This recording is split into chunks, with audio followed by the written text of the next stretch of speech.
કે વિલમાં સાક્ષી કોણ હોવા જોઈએ?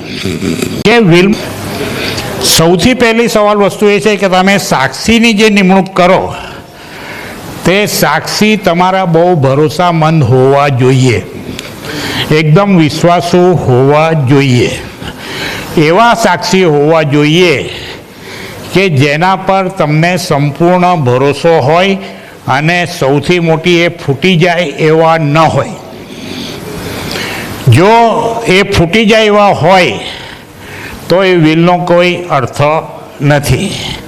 દાખલા તરીકે આપણે પહેલો દાખલો લીધો તે પાછો રિપીટ કરીએ કે લાખ રૂપિયાની મિલકતમાં 20 લાખ રૂપિયા દાનમાં આપ્યા ને 80 લાખ રૂપિયા ચાર ભાઈઓને વેચ્યા ને બે સાક્ષીની સહી કરાવી. સાક્ષીઓને ખબર છે કે આ 20 લાખ રૂપિયા ધાર્મિક રીતે આપ્યા છે.